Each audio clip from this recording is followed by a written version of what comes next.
Bonjour à tous, merci de nous suivre pour ce premier numéro de l'invité sportif sur RP Média. Nous avons une grande personnalité de la communauté africaine, un grand footballeur vu sa carrière. On a M. Kaba Diawara. Bonjour Kaba Diawara. Bonjour à tous. Donc vous êtes un jeune retraité du football, mais pas entièrement sorti du foot puisque vous êtes chroniqueur sur l'un des médias français. Aujourd'hui, on vous invite pour réagir un peu aux propos que Willy Sagnol a tenus le 3 novembre. Ce qui est sûr, c'est que tant que je resterai entraîneur du club, il y aura beaucoup moins de joueurs africains qui rejoindront les rangs des Girondins de Bordeaux. L'avantage du joueur, je dirais, typique africain, c'est qu'il est pas cher quand on le prend. Oui. C'est un joueur qui est prêt au combat, généralement, qui est toujours un peu qualifié de puissant sur un terrain. Mais le foot, c'est pas que ça. Le foot, c'est aussi de la technique, c'est de l'intelligence, c'est de la discipline. Donc il faut de tout. Il faut de tout. Il faut des Nordiques aussi. C'est bien les Nordiques. Une bonne mentalité. Donc tout le monde a pu prendre connaissance de ce que Willy Sagnol a dit, mais bien avant, il faut aussi vous présenter un peu à ceux qui ne vous connaissent pas entièrement, parce que nous n'avons pas qu'un public sportif.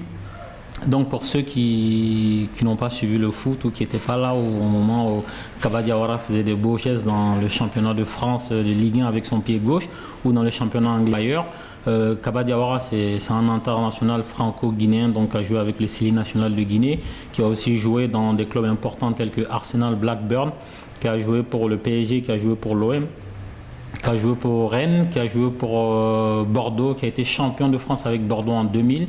Qui a été meilleur buteur aussi avec meilleur buteur de l'OGC Nice pendant sa carrière.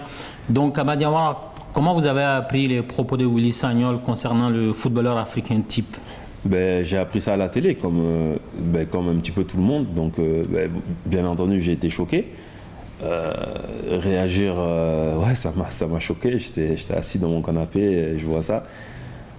Après, comme tous, moi en premier lieu, j'ai eu de la colère parce que je ne comprends pas comment un ancien joueur qui est coach maintenant, en plus il sait très bien que chaque fois qu'il va parler, ça va être repris et ça va être interprété, se permettre de dire ça, ça m'a vraiment choqué.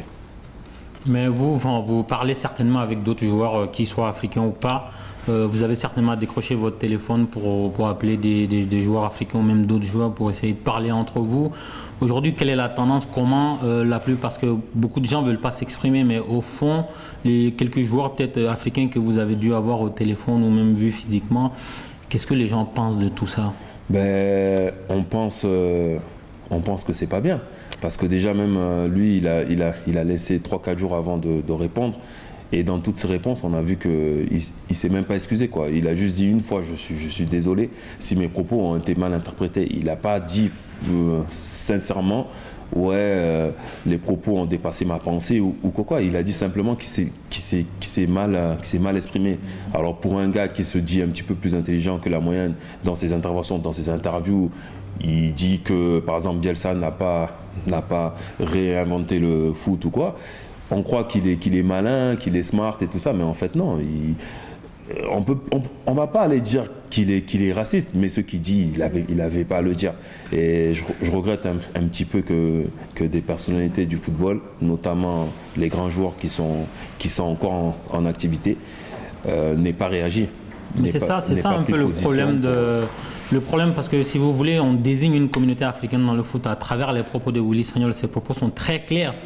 Tant que je serai entraîneur des Girondins de Bordeaux, il y aura très peu de joueurs africains, mais c'est des propos racistes. C'est-à-dire que dès lors qu'on stigmatise des gens en fonction de leur origine, en fonction de leur religion ou en fonction de leur couleur, c'est interdit par la loi française. Ouais, c'est clair que si ça c'était au 7, on a vu avec l'ancien président des Clippers, je le citerai pas parce que ce serait lui faire un peu trop d'honneur. Lui, dès qu'il a parlé comme ça, c'était une conversation privée en plus qui a été reprise. Il a perdu son club. Et c'est pas un club comme les Girondins de Bordeaux, qui me sont très chers, on est bien d'accord. Mais là, je regrette que le président et l'actionnaire principal de M6 aient soutenu directement leur entraîneur. Après, Willy Sagnol, je ne le connais pas personnellement, j'ai eu à jouer contre lui, j'ai eu à le rencontrer, mais ceux qui ont pu jouer avec lui, s'ils ont leur numéro de téléphone, il faut qu'ils l'appellent et qu'ils lui disent « Oh, qu'est-ce qui t'arrive? Qu'est-ce qui t'a pris un matin comme ça de sortir une phrase comme ça? T'as pas vu que ça pouvait choquer, déranger et que ça allait être très mal interprété et très mal pris par les personnes visées ?» Après, maintenant, lui, il a l'air détendu, relax. Il a dit qu'il a reçu quelques soutiens, quelques textos et qu'il a cru à une blague. Mais comment tu peux dire de tels propos et prétendre que c'est une blague? Tu peux pas. Là, normalement, je dis pas, mais il faudrait pas se caler jusqu'à la démission ou le virer, je sais pas. Mais en tout cas, il faut qu'il refasse un communiqué, il faut qu'il se réexcuse, il faut qu'il vraiment qu'il plaide sa cause parce que là, c'est pas clair son histoire. C'est pas clair. Mais en fait, Willy Sagnol a transporté en fait la situation politique qui a lieu aujourd'hui en France dans le football. Quand il dit ça clairement, il trouve des répondants dans la politique, dans les partis politiques, tous partis politiques français confondus aujourd'hui, les gens s'expriment comme ça. Et au niveau des footballeurs qui sont d'origine africaine ou qui sont clairement africains, il n'y a pas eu, à ma connaissance, il n'y a pas eu de réaction. Il n'y a pas eu de réaction contre les propos. Il a plutôt eu des soutiens de la part de Lamine Sané. Il a eu des soutiens et même il y a certains chroniqueurs d'origine, des chroniqueurs des anciens joueurs de l'équipe de France qui sont chroniqueurs aujourd'hui, qui l'ont soutenu, qui ont plaidé la maladresse. Pour quelqu'un qui s'est dit intelligent, c'est ça. Plus que la moyenne. Est-ce qu'on est maladroit lorsqu'on vient stigmatiser une partie de la population du football français de cette façon-là? Si on se dit intelligent et compétent, on doit pas dire un truc comme ça qui va vraiment choquer, quoi. Lui, à chaque fois qu'il parle, il parle comme si c'était un nouvel entraîneur avec une nouvelle vision et tout ça. Donc il se dit intelligent. Et lui, c'est un Français. C'est pas comme si, par exemple, nous, Africains, qui avons appris la langue, on faisait une erreur de syntaxe ou autre. Lui, il est né ici, c'est sa langue. Il peut pas dire, et c'est pas dans un média anglais ou allemand du style. Des fois, moi, ça m'est arrivé de faire des interviews en Angleterre au début où tu sais pas trop ce que tu dis parce que tu ne maîtrises pas la langue. Mais lui, il est français, donc la langue, il la maîtrise. De faire une faute comme ça, c'est pas une faute de syntaxe. C'est qu'il pense ça et il a dit il ne prendra pas de joueur africain. Il a commencé son interview par ça, il ne prendra pas de joueur africain et personne n'est scandalisé. Par contre, Pape Diouf, qui a été président de l'OM, l'un des plus grands clubs, le seul de France, le seul club français titré en Champions League, a demandé à ce que les joueurs africains de la Ligue 1 boycottent la prochaine journée, la journée de ce week-end-là. Est-ce que tu penses qu'il y a un espoir pour que ça arrive? Non, ça n'arrivera pas. En fait, c'était symbolique. Il faut bien interpréter les propos de Pape, qui lui est très intelligent. Ça aurait constitué un symbole que les joueurs africains disent ok, comme vous avez dit ça, nous cette journée, on se repose et puis on va voir comment vous allez jouer parce qu'on est beaucoup. On est vraiment beaucoup. Alors, il y a nous, les Noirs, et après, il y a les Maghrébins. Donc, comme il dit qu'il ne prend pas des Africains, ça regroupe tout. Et donc, c'est les joueurs qui peuvent aller à la Coupe d'Afrique. Si lui, il va dire à des joueurs d'Europe de ne pas faire le championnat d'Europe ou des Brésiliens et autres de ne pas faire la Copa América, on verra bien comment ça va se passer. Mais encore une fois, il tape sur les Noirs. Je suis désolé de dire ça parce que, encore une fois, Sagnol, je ne le connais pas. Il tape sur les Noirs et nous, on ne dira rien. On va laisser faire, on va sourire comme on a eu l'habitude de sourire à chaque fois. Et c'est pour ça que notre peuple n'avance pas tant que ça. Est-ce que vous, quand vous jouez si vous aviez été en activité aujourd'hui, est-ce que vous aurez suivi la recommandation de Pape Diouf à savoir boycotter cette journée-là? Est-ce que vous serez allé jusqu'au bout? Après, ça dépend des statuts des joueurs, ça dépend de l'importance qu'on a, de l'âge qu'on a. Et c'est pour ça que je regrette que les grands joueurs qui sont encore en activité n'aient pas réagi parce que, bien sûr, si eux, ils réagissent, en tant que grand joueur, star international, ça fait avancer les choses. Je reprends encore ce qui s'est passé au States avec les Clippers.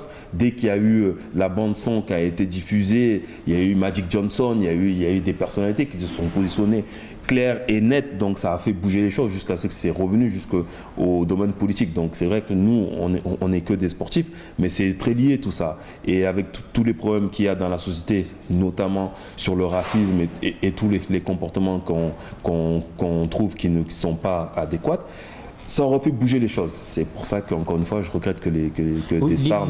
Des gars comme Lilian Thuram ou Patrick Vieira ont réagi. Le problème, c'est que comme tu l'as dit au début, il ne s'est pas excusé. En fait, il a justement dit si mes propos ont blessé des gens, mais en fait, il ne regrette pas ses propos. Il n'a pas dit le contraire de ses propos, il maintient ses propos. Juste, je ne savais pas que ça allait vous blesser parce que vous devez certainement être habitué à entendre ce genre de choses. Mais on est habitué. Donc, Lilian Thuram a réagi, sauf qu'il a remballé Lilian Thuram. Il a dit que Lilian Thuram, ça faisait longtemps, la dernière fois qu'on a parlé de lui, c'était pas pour du bien. Mais Lilian Thuram, il a une carrière. Ce mec a marqué un but qui a libéré la France quand même pendant la Coupe du Monde 98, qui est le summum, qui a marqué 2 buts.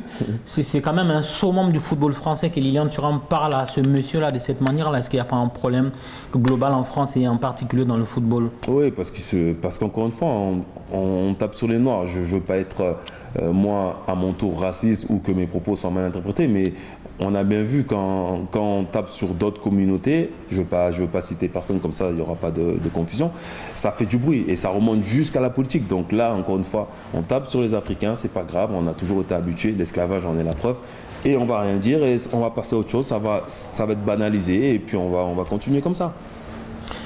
Kaba, avant de venir conclure cette interview, je vais laisser notre partenaire Mahamé Traoré, qui est le promoteur du site www.malifootball.com.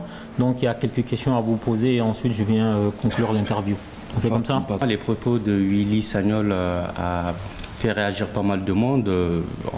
Certains le soutiennent, d'autres le soutiennent pas du tout. Est-ce qu'aujourd'hui, il n'y a pas une absence de solidarité entre le monde des footballeurs africains? Est-ce que Willy Sagnol arrive à parler ainsi qu'on ne sent pas un mouvement d'ensemble des footballeurs africains en France? Est-ce qu'il n'y a pas ce problème-là en ce moment? Ah oui, c'est clair. Et même, là on parle de Sagnol parce que c'est vrai que c'est scandaleux, ça défraie la chronique. Mais même au niveau, par exemple, nous-mêmes de nos sélections, quand on voit qu'il y a encore des sélections qui ne payent pas les primes à temps, on voit que ça manque de solidarité et à chaque fois c'est pareil. Donc on va mettre du temps, on va mettre le temps. Il va peut-être falloir qu'il y ait une troisième personne qui s'élève et qui dise encore des propos, je vais dire racistes, pour que ça fasse évoluer les choses. Mais c'est vrai qu'on n'a pas d'association de joueurs professionnels qui se réunissent chaque année ou chaque 2 ans pour essayer de voir un petit peu la situation des joueurs africains. On est là, on fait nos carrières, on vient, on passe et puis on sort et puis on continue comme ça. C'est un petit peu dommage. Et pourtant, il y a des instruments qui existent comme l'UNFP qui a été fondamentalement créé par un footballeur africain. C'est-à-dire que c'est un footballeur africain qui a donné l'idée. Aujourd'hui, tous les footballeurs venant de n'importe quel pays du monde bénéficient des avantages de cette structure-là. Mais l'idée est venue d'un footballeur africain qui jouait à Saint-Étienne, M. Doumbé, à l'époque, qui jouait avec Salif Keita. C'est-à-dire, en parlant de ces années 70 où les footballeurs africains avaient une certaine conscience de ce qu'ils représentent pour le continent africain et en regardant les footballeurs en ce moment, est-ce qu'il n'y a pas un paradoxe qui fait que d'ailleurs ils sont proie à beaucoup de difficultés dans les différents championnats européens? Il n'y a pas que la France. En Russie par exemple, il y a ou même tout près Yaya Touré, qui est quand même la figure emblématique du football africain aujourd'hui, a été insulté sur Twitter. Ouais, c'est vrai, et ça manque une structure, ça manque un organisme qui prendrait ça en main, parce que si justement il y avait ça, on aurait de suite réagi, on aurait fait quelque chose, il aurait été, je pense, sanctionné, M. Sagnol, et là il se passe rien. C'est vrai que chacun de notre côté, on va essayer de faire une action comme on fait là, mais franchement, je crois pas que ça va être repris, que ça va être lu et puis qu'il va avoir une sanction. Ça va se tasser, ça va rentrer dans l'ordre des choses. Et encore une fois, en tant qu'Africain, c'est très grave. Quel peut être le rôle de vous, anciens footballeurs africains? Parce qu'il y en a beaucoup. On se rend compte d'ailleurs que la majorité des anciens footballeurs africains sont en Europe. En ce moment, on voit beaucoup plus vous comme les Mboma dans le paysage audiovisuel.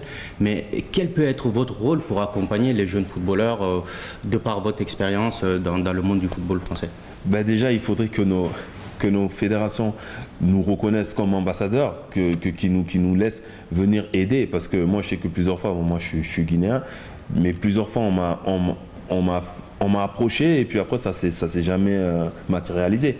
Peut-être qu'on fait peur parce qu'on a été à l'école, parce qu'on sait lire, parce qu'on parle anglais, je ne sais pas. Mais en tout cas, on ne nous permet pas de revenir faire partager nos expériences. Donc ça, de ce côté-là, il y a déjà un problème. Après, le fait que nous, on reste en France. Moi, je suis né en France, donc de retourner vivre en Afrique, l'Afrique, je la connais très mal. De façon générale. Voilà, je suis retourné jouer, mais vraiment, je connais très mal l'Afrique. Donc moi, de revenir vivre en Afrique, non. Mais après, c'est vrai qu'il faudrait créer une structure qui nous permette d'avoir un lien qui accompagne les joueurs quand ils arrivent ici. Parce que nous, on a joué ici, on a grandi ici, donc on connaît vraiment ce qui se passe pour ne pas qu'ils perdent leur mentalité. Parce qu'on sait bien, le problème c'est ça, c'est le joueur africain, il vient en Europe, il signe son contrat et il change. Il change parce que la vie est plus facile, parce qu'il a de l'argent. Et le problème, c'est que s'il doit retourner après en Afrique, s'il n'a pas fait assez d'économies ou mis des choses en place, ça va être très très très dur pour lui. Et on voit bien que nos anciens qui ont fait carrière et qui sont retournés, ils souffrent un petit peu. Donc voilà, il faudrait créer une structure qui permette l'épanouissement du joueur africain, oui, mais la perte de ses origines, de sa culture, non. Est-ce qu'il peut y avoir possibilité de votre part, de l'ancien international sénégalais Habib Beye, de Boma et d'autres, de porter une réflexion sur la thématique, les conditions du footballeur africain? Est-ce que c'est quelque chose qui est envisageable aujourd'hui? Ouais, déjà il faut avoir un niveau d'études intéressant.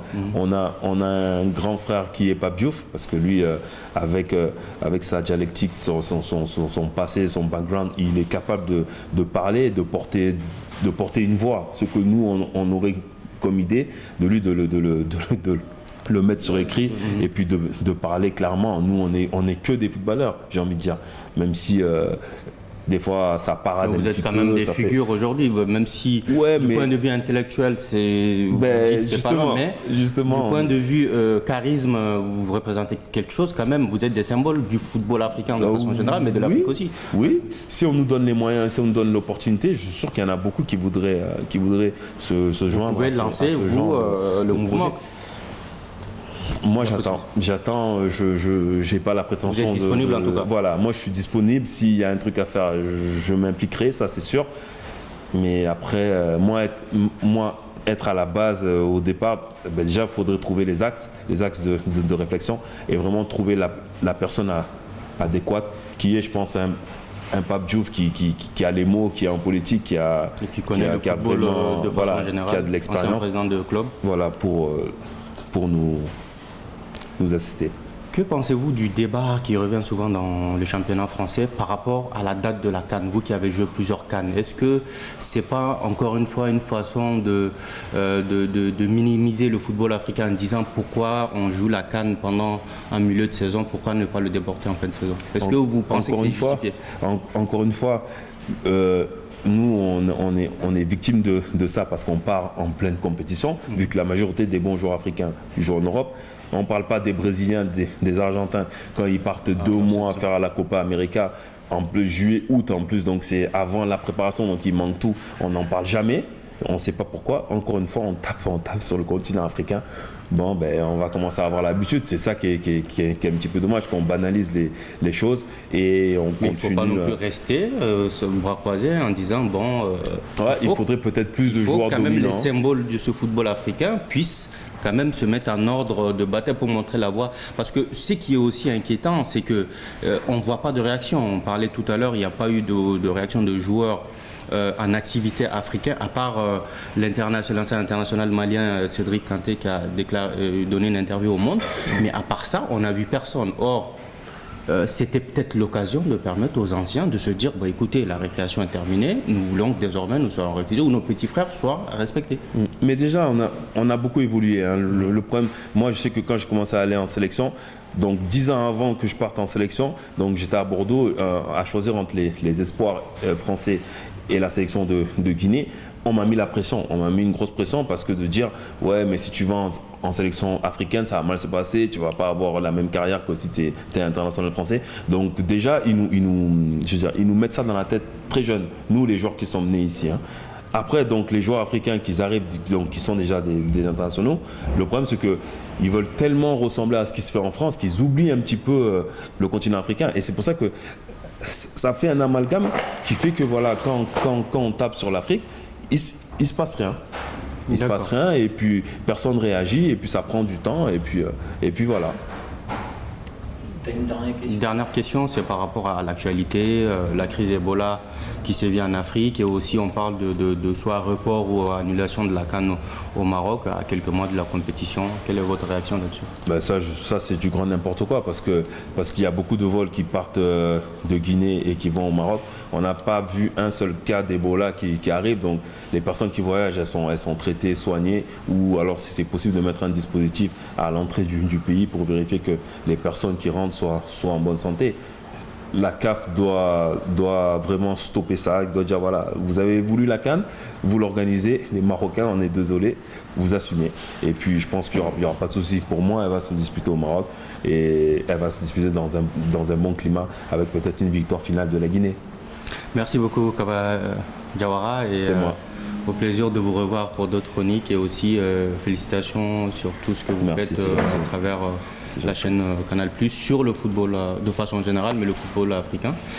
Et on espère que le football africain peut continuer à compter sur vous pour porter des combats qui sont justes, que le football africain a besoin. Inch'Allah, avec plaisir. Donc Kaba Diawara, merci pour votre franchise parce que comme on l'a dit à l'introduction de cette interview-là, il y a eu peu de réactions de footballeurs africains suite aux propos de Willy Sagnol. Et nous, on a eu la possibilité de vous contacter pour réagir. Vous n'avez mis aucune difficulté, aucune barrière et ça, nous, on le respecte. Merci pour votre carrière, merci pour cette interview. Et si vous avez un dernier message par rapport à cette actu-là, on vous laisse la distiller. Message, j'espère que ça va être repris, que ça va être vu, que ça va être entendu et que beaucoup de personnes vont essayer de faire avancer les choses. Après, on verra ce que la fédération décide, ce que les instances décident, mais bon, c'est vraiment dramatique ce genre de situation. Espérons que ce soit le dernier personnage qui fasse ce genre de critique et que le football africain en ressorte grandi. Voilà. Très bien. Merci beaucoup, Kaba.